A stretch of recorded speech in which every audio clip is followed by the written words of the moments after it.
엘리후가 말을 이어 이르되 그대는 이것을 합당하게 여기느냐? 그대는 그대의 의가 하나님께로부터 왔다는 말이냐? 그대는 그것이 내게 무슨 소용이 있으며 범죄하지 않는 것이 내게 무슨 유익이 있겠느냐고 묻지만은 내가 그대와 함께 있는 그대의 친구들에게 대답하리라. 그대는 하늘을 우러러보라. 그대보다 높이 뜬 구름을 바라보라.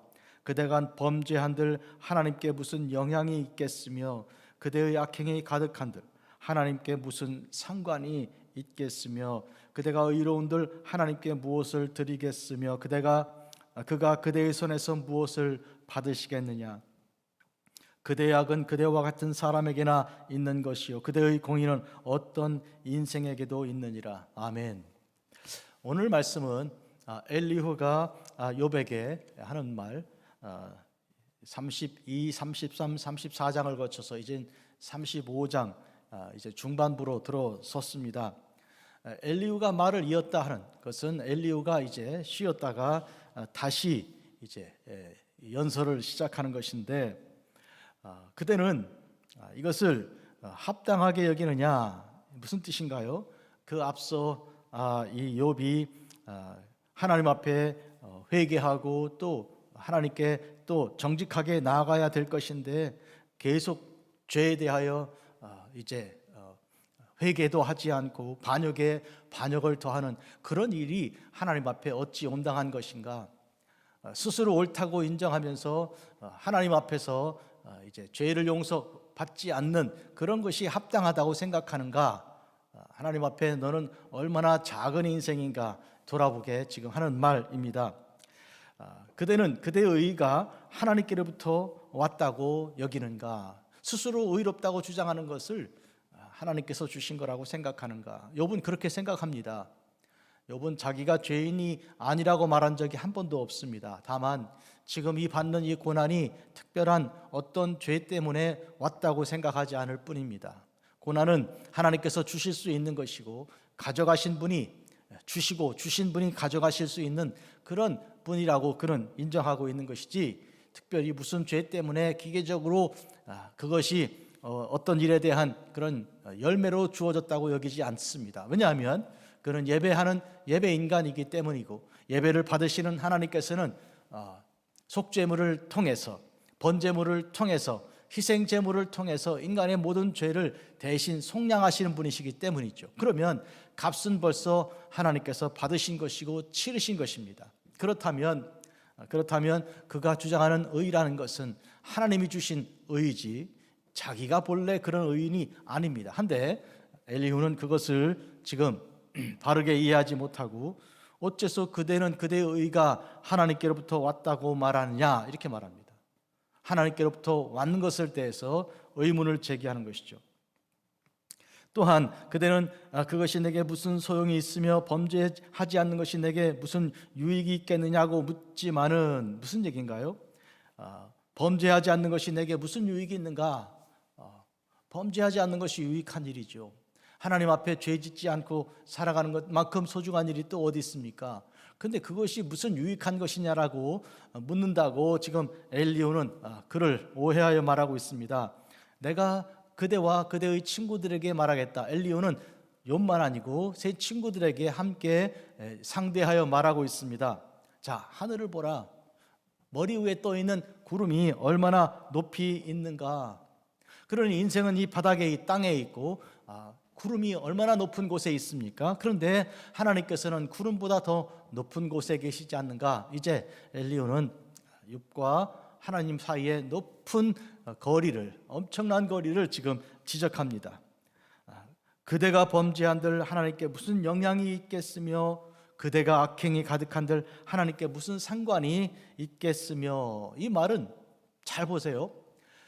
인간이 죄를 짓는다 하면 하나님께 하나님께서 꿈쩍이라도 하시겠습니까? 하나님의 무슨 부담을 드리는 것인가? 그런 뜻이에요.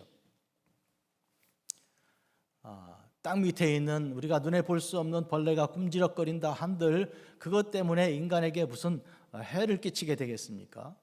예를 들어서 밭에 채소를 심었고요, 감자와 고구마가 있는데 두더지가 땅을 팠다면 그거 해를 끼치는 것이죠.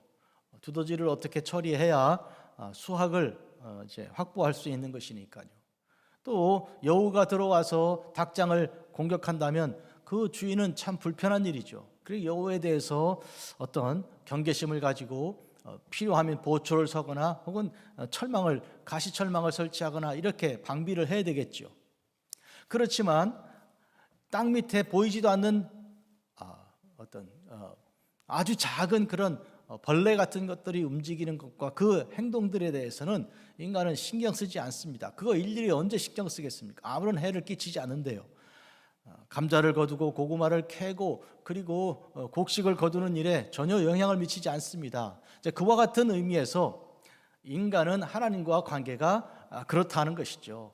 벌레만도 못한 아주 미물에 불과한 인간이 하나님께 무슨 영향을 미치겠는가? 그래서 범죄한다고 혹시 하더라도 그거 하나님께 영향이 없고, 악행이 가득하다고 해도 그거 하나님께 상관이 없다, 이렇게 말하는 것입니다. 그런데 실제로 그런가요? 하나님께서 우리가 인간이 죄를 짓고 범죄하여 악행이 가득한 그 삶에 대하여 하나님께서는 신경 안 쓰고 계신가요? 사실은 신경 안 쓰셔도 되는 일이지만 하나님께서는 신경을 쓰고 계십니다. 인간이 죄를 짓고 그 죄의 값이 사망이죠. 죽을 수밖에 없는 것인데 그것을 하나님께서 가만두고 보시지 않으시고 불쌍히 여기셨고 또 그들을 사랑하셨습니다. 그래서 하나님의 아들 독생자 예수님을 이 땅에 보내 십자가로 대신 대속하게 하시고 대신 당신의 아들을 죽게 하시고 우리를 살리지 않으셨습니까? 하니 인간의 그 모든 짓는 죄와 그 악행에 대하여 하나님은 관심하고 계시고 하나님께 마음에 그리고 그 심령 속에 하나님의 계획 속에 영향을 미친 것입니다. 이것을 엘리후는 지금 현재 무시하고 있는 것이죠. 한마디로 그는 하나님을 잘 알지 못하는 것입니다. 두 번째로 그대가 의로운들 하나님께 무엇을 드리겠으며 그가 그대의 손에서 무엇을 받으시겠는가? 만약에 내가 의롭다고 한들 하나님께서 무엇을 받으실 것, 하나님께 뭘 드릴 수 있는 거라고 생각하는가? 의로운 자가 하나님께 드리는 선물 예물을 하나님께서 뭘 받으시겠는가? 이미 천지 만물이 다 하나님의 것인데. 실제로 그와 비슷한 말씀을 하나님께서 이사야를 통해 말씀하셨습니다. 천지 만물에 있는 모든 동물들 다 내 것이다. 너희들이 소, 양, 비둘기 몇 마리를 가지고 와서 피를 흘린다고 한들 그 제사를 내가 기뻐 받을 것이냐. 하나님께서는 분노하심으로 그들의 어떤 악행과 이 죄를 그치지 않는 그런 태도를 가지고 예배하는 것에 대하여 하나님께서 이제 기뻐 받으시지 않으시면서 그렇게 말씀하신 것입니다. 제사를 할 때는 삶의 변화도 같이 와야 되는데 변화가 없는 제사에 대해서 형식적인 그런 거짓 제사에 대해서 말씀하신 것이죠. 이에 대해서 오늘 이 엘리후는 하나님께서 모든 것을 다 가지신 우주 만물의 주인이신데 뭐 인간이 뭘 조금 가지고 온다고 그걸 가지고 하나님께서 기뻐하시겠는가?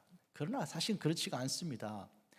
예수님께서도 이 부자가 드리는 예물과 가난한 과부가 드리는 예물을 비교하신 바 있으시고요. 가난한 과부의 그 모든 것, 동전 두 잎을 드린 것에 대해서 그것을 아주 하나님께서 기뻐 받으셨다고 말씀하시고 부자보다 더 많이 드렸다고 그렇게 가르쳐 주셨습니다. 여러분, 우리가 정말 하나님께 가지고 오는 것은 이 세상 만물과 비교하면 아무것도 아니죠. 한데 하나님께서는 그것을 기뻐하십니다. 스바냐서에 따르면 하나님께서 인간이 가지고 오는 예물과 인간이 주 앞에 와서 속죄를 드리고 제사를 드릴 때 얼마나 기뻐하시는지 기쁨을 이기지 못하신다 그러셨어요. 하나님께서 기쁨을 이기지 못하시면 어떻게 춤이라도 주실 것인가요? 여러분, 하나님께서 이와 같이 기뻐하시는 것에 대해서 예수님은 이렇게 말씀하셨습니다. 지극히 작은 소자가 잃어버린 어린 양 한 마리가 돌아오는 것에 대하여 하늘의 하나님께서 크게 기뻐하실 때 천군 천사와 함께 기뻐하신다. 그래서 이런 비유를 들지 않으셨습니까? 어떤 탕자가 있는데 그가 허랑방탕하여 아버지 재산을 가지고 가서 다 먹어버렸는데 그가 나중에 회개하고 돌이켰을 때 아버지가 맨발로 뛰어나가 아들을 끌어안으면서 옷을 새로 입히고 씻기고 금가락지를 끼우라 하고 살찐 소를 잡으라 하고 잔치를 열지 않았느냐. 그러므로 한 사람의 이 죄인이 돌아와 회개하는 것에 대해서 하늘 아버지의 기쁨이 이와 같은 것이라고 주께서 말씀하신 것이죠. 그런데 지금 엘리후는 전혀 그런 하나님에 대한 깨달음이 없습니다. 한마디로 욥 너는 아무것도 아니다. 뭘 대단한 인간이라고 생각하지 마라. 내가 가지고 오는 그런 예물이 뭘 대단하다고 여기지도 마라. 설령 내가 범죄한다고 해도 하나님께서는 신경 쓰지 않는다. 어떤 의미에서 욥이 자기에게 좀 집중하는 것에 대해서, 자기가 하나님 앞에 이제 의로움을 받은 것, 칭의를 받은 일에 대해서, 그리고 자기의 고통과 고난에 대하여 하나님께서 침묵하시는 일에 대한 그 불편과 불평과 혹은 그 탄식 소리에 대해서 엘리후가 말하는 것이죠. 가만히 그치라. 그건 아무것도 아니다. 그냥 가만히 있어라. 어디 감히 하나님께 나서는가. 어떤 의미에서는 엘리후는 하나님의 입장에 서는 것처럼 보이지만 하나님을 모르고 하나님의 입장을 대변하는 것이죠. 그런 의미에서 지금 하나님의 참된 그 뜻, 예배를 하나님께서 통해서 인간을 만나 주시려고 하는 하나님의 그 크신 뜻을 알지 못한 것입니다. 인간이 죄를 짓고 에덴 동산에서 쫓겨난 이래로 인간은 하나님을 만날 수 없습니다. 만나면 죽습니다. 거룩하신 하나님 앞에 죄인이 어찌 설 수 있습니까? 한데 하나님께서 그래도 은혜를 베푸사 만날 수 있는 길을 하나 열어주신 것이 있는데 그것이 예배입니다. 그래서 가죽옷을 지어 입혔다 하는 것은 이제 하나님의 어린 양 예수 그리스도의 그 의로 옷을 입고 하나님께 나올 수 있게 하신 것이죠. 예수 그리스도로 옷 입으라 이렇게 사도 바울도 기록하고 있습니다. 우리로는 되지 않습니다. 우리의 이름으로는 주 앞에 나갈 수가 없습니다. 한데 우리 예수 그리스도 우리를 위해 죽으사 우리 모든 죄를 당신의 피로 씻으신 예수님의 이름으로 우리는 비로소 하나님께 나아갈 수 있는 것이죠. 그때 하나님은 기뻐하십니다. 죄인 하나가 돌아올 때 모든 기쁨보다 더한 기쁨을 하나님께서 가지십니다. 믿음을 가질 때 하나님께서 기뻐하십니다. 믿음이 없이는 기쁘시게 하지 못한다 했으니 하나님께서 얼마나 믿음을 기쁘게 여기시는 것입니까? 내 믿음이 너를 구원했다. 주님께서 이렇게 기쁨으로 말씀하신 바 여러 번 있으십니다. 성도 여러분, 오늘 우리는 엘리후처럼 하나님을 대변하는 것처럼 말하지만 잘 모르는 경우가 태반인데 오늘 본문을 통해 그 이면에 있는 진실을 우리가 바로 알아야 하겠습니다. 혹시 우리가 범죄하고 우리가 악행을 계속할 경우에 하나님께서는 탄식하십니다. 성령께서 우리를 위해 탄식함으로 기도하신다. 우리의 삶이 아직도 바르게 되지 못하고 아직도 죄 가운데 있을 그때입니다. 그때 우리를 바로 세우기 위하여 우리를 깨닫게 하기 위해 말씀을 통해 예수께서 우리의 구주이심을 알게 하기 위해서 성령께서 우리를 위해서 탄식으로 기도하시는 것이고 그것이 아버지 하나님의 마음입니다. 여러분, 또한 마지막 절 그대의 악은 그대와 같은 사람에게나 있는 것이요 그대의 공의는 어떤 인생에도 있느니라. 악이라는 것, 그것은 너 같은 죄인들에게 있는 것이지 또 공의라는 것은 누구에게나 다 있는 것이다. 특별한 게 뭐가 있는가? 처음 부분엔 욥을 이제 무시하는 일이요, 두 번째 부분에서는 욥에 세우는 그 의에 대해서는 물타는 것입니다. 누구에게나 다 있는 것이 특별하게 생각하지 마라. 누가 그러냐? 우리가 살아가는 동안에 그리스도인들로 자존감이 높이 하나님께 주께서 세워주십니다. 나는 하나님의 거룩한 하나님의 자녀, 주께서 내 안에 하나님의 영으로 계시니 나는 하나님의 성전, 이와 같은 굉장히 높은 자존감을 가지고 이 세상에 환난을 당해도 그리고 고통 속에 있을지라도 우리는 일어나고 7번 넘어져도 8번째 일어납니다. 7전하고도 팔기합니다. 잠언에도 그렇게 되어 있고 미가서에도 나는 넘어질지라도 다시 일어날 것이라고 그렇게 선포하고 있습니다. 그런데 그런 이제 것에 대하여 악한 자들은 우리를 말하기를 무슨 소리 하는 것이냐, 너는 별거 아니다.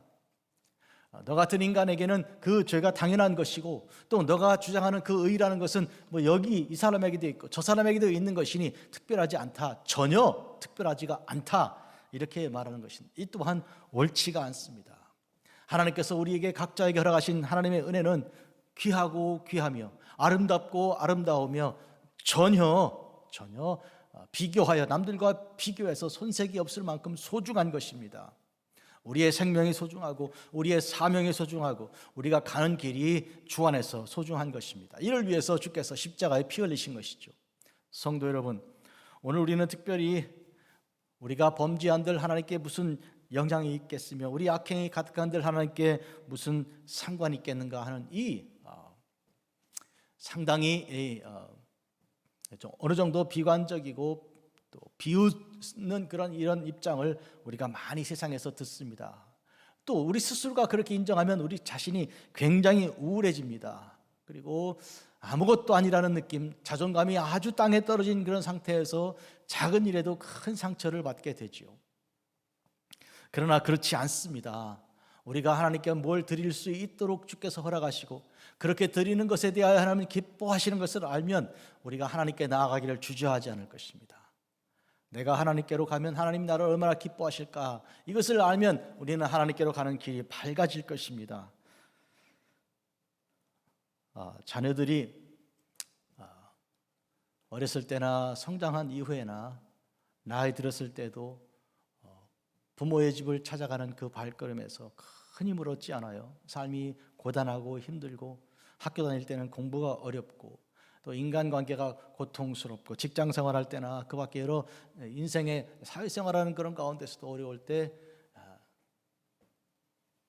명절이 되어서 부모를 찾아가거나 생신이 되어서 조그만 선물 꾸러미를 들고 갈 때 그때 마음이 기쁜 것은 부모님이 나를 사랑하고 환영해 주시고 준비해 주신다는 것이죠. 가면 정성껏 차려놓은 밥상에다가 정말로 며칠 밤 몇 날을 준비한 이런 따뜻한 환영을 우리가 느낄 때 얼마나 마음에 큰 기쁨이 있습니까? 그런데 만약 누군가 너희 부모는 너를 별로 좋아하지 않는다, 별로 오거나 말거나 상관하지 않는다, 이런 말을 한다면 그걸 들을 이유가 없는 것이죠.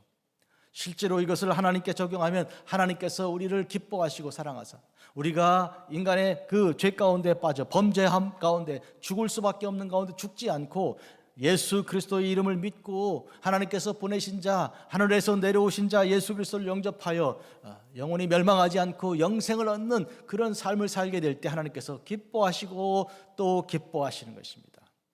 저 천국에 우리 주님께서 준비하신 천국에 올라가는 그 길에 하나님께서 우리를 환영해 주십니다. 기도하겠습니다. 자비롭고 거룩하신 아버지 하나님, 오늘 아침 주께서 주시는 복된 말씀, 5월의 이 새벽에 주 앞에 올려드리는 귀한 이 예배를 주님께서 받으시고 우리의 심령 속에 우리의 마음 속에 참으로 하나님께 경배하는 거룩한 하나님의 성도의 삶이 되게 하여 주시고 우리가 범죄할 때 하나님께서 슬퍼하시고 우리가 조금이라도 예물을 가지고 주 앞에 나올 때 주께서 기뻐하시는 것을 우리가 분명히 알아서 아버지 하나님의 마음을 인정하고 깨닫고 나아가는 거룩한 성도의 발걸음이 되게 하여 주시기를 구합니다. 예수님의 이름으로 기도합니다. 아멘.